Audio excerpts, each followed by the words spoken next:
Merhaba, 11 dakikaya hoş geldiniz. Ben Ceren Yartan. Oldukça uzun bir aradan sonra 11 dakikanın 19. bölümünü dinliyorsunuz.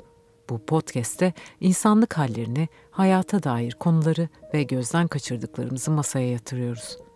Psikolojiden nörobilime, felsefeden edebiyata çeşitli duraklara uğrayarak bu meseleleri anlamaya çalışıyoruz. Büyük konuları kısacık bir süreye sığdırıyoruz. 11 dakikayı Spotify, YouTube ve Apple Podcast'te dinleyebilir, programa abone olabilirsiniz.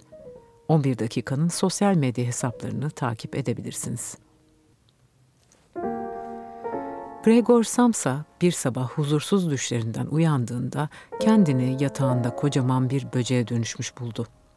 Panzer gibi sert sırtının üzerinde yatıyordu ve başını biraz kaldırdığında tepesinde yorganın neredeyse kaymak üzere olduğu kubbe gibi yuvarlak, kahverengi, yay biçiminde sert çizgilerle boğum boğum olmuş karnını gördü. Geniş gövdesine oranla pek cılız görünen bir sürü bacağı gözlerinin önünde çaresizce çırpınıyordu.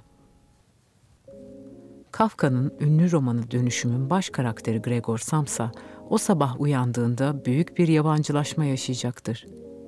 Bir böceğe dönüşmüş bulur kendini.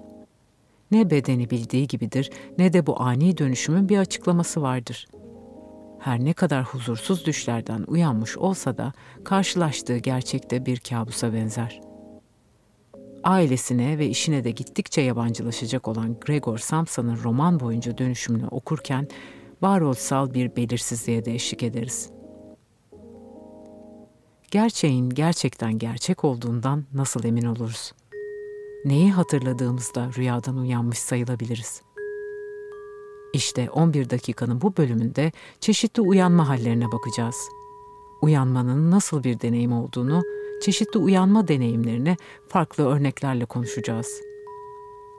Nasıl uyandığımız kadar neye uyandığımıza, neyi unutup neyi hatırladığımıza ve bunun bireysel ve toplumsal tezahürlerine değineceğiz. Uykudan çıktığımız o ilk dakikalarda rüya ile gerçek birbirine karışır. Bir eşikteyizdir. İçindeyken ikisi de bize sahici gelen bu iki dünyanın arasındaki alan birçok ihtimali barındırır. Bize uyanıkken saçma gelecek bir şey, rüya sırasında oldukça ikna edici durabilir. Uyandığımızda ise tırnak içinde gerçek kimliğimizi hatırlarken rüyanın anısı yavaş yavaş kaybolacaktır. Unutma ve hatırlama eylemleri aynı anda devam eder. Kendimizi hatırlarken rüyamızı unuturuz. Hatta bazen uyandığımızda hatırladığımız kimliğimiz bize dar gelmeye başlar. Bizi çevreleyen realitenin bir illüzyon olabileceği savı birçok felsefi ve spiritüel gelenekte ele alınır. Bunlardan bazıları daha ontolojik bir yerden, yani dünyanın aslında gerçek olmayabileceği savından ilerlerken, bazıları da bilme biçimimize odaklanır, bizim dünyayı yanlış ya da sınırlı algıladığımızı söyler. Uyanış süreçleri de çoğu zaman eski ve köklü bir bilginin hatırlanması, tırnak içinde illüzyonun ötesine geçilmesi olarak betimlenir. Uyandığımız gerçek bazen ruhani ya da aşkın, bazen devrimsel, bazen de Samsa örneğinde olduğu gibi absürt ve karanlıktır. Ama her koşulda uyanmak dönüştürücü ve sarsıcıdır. Platon'un mağarasında nesnelerin gölgelerini gören tutsaklar bunları gerçek sanırlar. Ta ki aralarından biri dışarı çıkıp ışığın geldiği asıl kaynakla, yani güneşle yüzleşene kadar. Platon'a göre insanlar bir zamanlar idealar dünyasında yaşadıklarından gerçekle karşılaştıkları bu an aslında kadim bir geçmişi hatırlamak da demektir. Varoluşçu psikoterapist Irvin Yalom'a göre ise ölümlülüğümüzle karşılaştığımız tecrübeler yoluyla uyanış yaşayabiliriz. Bunlar sevdiğimiz birinin ölümü, bir kaza, bir yaş dönümü, eski okul arkadaşlarımızla yıllar sonra tekrar vakit geçirmek, ilk çocuğumuzun doğumu, birine bağlanmaya karar vermek ya da bir ilişki bitişiyle, hatta rüyalar aracılığıyla da meydana gelebilir. Yalom'un ölüm anksiyetesi adını verdiği bu durum, öleceğimiz gerçeğiyle doğrudan ya da dolaylı olarak karşılaştığımız zamanlarda tetiklenir. Bu derin idrak büyük bir dönüşüm potansiyeli taşır. Yaşamımızdaki, kimliğimizdeki, rollerimizdeki fazlalıklardan arınabilir, sahici tutkularımız, geçmişte kalmış önemli hayallerimizle yeniden temas edebiliriz. Yani anksiyeteden bir adım ötesine geçebilirsek bu daha tatmin edici bir yaşamın kapılarını açabilecektir. Carl Jung'a göre de yaşamımızdaki krizler bir uyanma eşiğidir. Jung doğrudan buna uyanma adını vermese de ona göre bireyleşme bir tür entegrasyon sürecidir ve insanın karanlıkta kalan bilinç dışındaki taraflarını kendi bütününe katma, bilinçlendirme çabasını içerir. Tüm bu yorumlamalarda uyanışların hem aydınlanmaya hem de daha entegre, bütünlüklü bir yaşama açılan bir kapı olabileceği izlenimi vardır. Uyanmak, benliğimize dair bir imgeyi, bu benim dediğimiz şeyleri bırakmayı ve dönüştürmeyi gerektirebilir. Aynı zamanda toplumsal olarak bize yansıtılan, üstlenmemiz gerektiğini düşündüğümüz rolleri de sorgulamak anlamına gelebilir. Elena Ferrante'nin romanı Days of Abandonment'ın baş karakteri onu genç bir kadınla terk eden kocasından sonra devasa bir boşluğa düşer.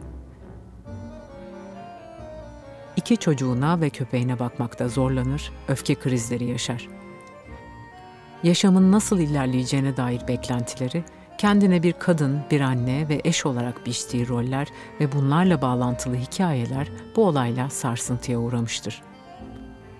Bir dağılma deneyimi yaşar. Yaşamı, ev düzeni, hatta akıl sağlığı parçalara ayrılır. Döngüsel düşünceler içinde 15 yıl süren evliliği sahte bir geçmiş gibi görünür gözüne. En sonunda fark ettiği şey ise kandırılmış olması değil, daha büyük bir gerçektir. İçindeki yaşam ışığını bu evlilik boyunca kaybettiğini anlar. Kim olduğunu tekrar keşfetmesi, içindeki sakin sesi bulması, özgüvenini tesis etmesi gerekecektir. Sahiden de insan genç ya da tecrübesizken ileri yaşlarda yaşamının, hayatının, kişiliğinin her şeyin yerli yerine oturacağını, ayağının altındaki zeminin hep sağlam kalacağını düşünmek ister. Yaşamın akışının sürekli yükselen bir doğru gibi devam edemeyeceğini anladığımız zaman ise elimize bir olgunlaşma fırsatı geçer. Krizler sonrası doğan aydınlanmalara ek olarak geçmişimizin unuttuğumuz bir boyutunu hatırlayarak da uyanabiliriz. Bilincimizde olmayan bir anıyı ya da unutulan bir rüyayı hatırlamamız, bu ister terapi ya da başka vasıtalarla olsun ilk anda sarsıcı olabilir. Kim olduğumuza dair anlatılarımızı sarsabilir. Bundan çıkmak için kalan parçalarımızı toplamamız, daha kapsayıcı bir ben anlatısı oluşturmamız gerekir. Yazar Nermin Yıldırım'ın Ev adlı eserinde de karakter böyle bir yolculuğa çıkacak, şunları söyleyecektir. Tam yolumu bulduğum sandığım sırada haritalar değişmiş, bir şeyler fena halde ters gitmiş, hayat beni kendi kazdığım kuyulara itivermişti. Böylece belki toparlanırım umuduyla önce Çiğdem Hanım'la görüşmeye karar vermem, sonra da onun acayip EMDR'ının tesiriyle üstüme çullanan amansız hatıralar ordusuyla baş etmem gerekmişti.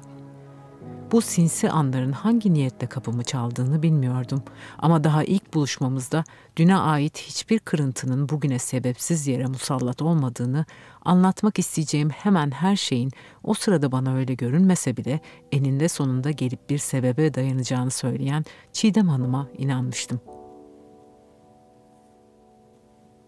Uyanış, bizden daha büyük bir şeyin varlığını deneyimlememizle tetiklenebilir. Eckhart Tolle'ye göre zihnimizdeki bitmez tükenmez düşünce akışının dışına çıktığımızda aslında düşüncelerimize tanık olabilen bir bilinç katmanımız olduğunu fark ederiz. Düşüncelerimizden daha fazlası olduğumuzu deneyimlemek bir dönüşümü tetikleyebilir der Tolle. Zihnimizin tahakkümünden kurtulmamız, daha geniş bir bilinçle, varlıkla ruhani bir bağ kurmamızı sağlar. Bu da Tolle'nin psikolojik zaman olarak adlandırdığı zamandan şu ana gelmemizi sağlayacak ve orada benlik duygumuz daha geniş bir alandan beslenebilecektir. Bazen de toplumsal bir uyanışın sonucu olarak bizden büyük bir şeyin parçası olduğumuzu keşfederiz. Bu, yabancılaşmamızda ve sıkışmışlığımızda yalnız hissederken aslında küçük olmadığımızı, bizim sesimizi yükseltecek başkalarının da olduğunun keşfiyle başlar. Hegemonyaya karşı gösterilen toplumsal itiraz ve cesaret sanki hazırda bir işaret bekliyormuş gibi bir anda yayılabilir. Bu dinamik, sandığımızdan da fazla birbirine bağlı varlıklar olduğumuzun bir kanıtıdır adeta. Richard Linklater'ın 2001 yapımı Waking Life adlı filmi, "Rüya kaderdir" cümlesiyle başlar. Asla uyanamayacağımızı düşündüğümüz rüyalar, içsel gücümüze temas etmemizi engelleyebilir. Fakat hayal gücümüzü tetikleyecek olanlar bize bir yol açabilir. Aslında bizi uyandıracak olan her neyse zaten bir süredir içimizde yaşamaktadır. 11 dakikanın bu bölümünde bize eşik atlatan anları, algımızda kırılma yaratan dönüşümün katalizörlerini, bunların bireysel ve kolektif yansımalarını konuştuk, neye nasıl uyanabileceğimize göz attık. 11 dakikayı sosyal medya kanallarından takip edebilir, sevdiklerinize önerebilirsiniz. Umuyorum ki çok gecikmeden bir sonraki bölümde yeni bir konuyu ele alacağız. Bu bölümü 2022 yılının Eylül ayında kaybettiğimiz sevgili Çağrı Özertem'in anısına ve sesleriyle sokakları doldurup bir toplumun uyanmasına vesile olan gençlere ve öğrencilere ithaf ediyorum.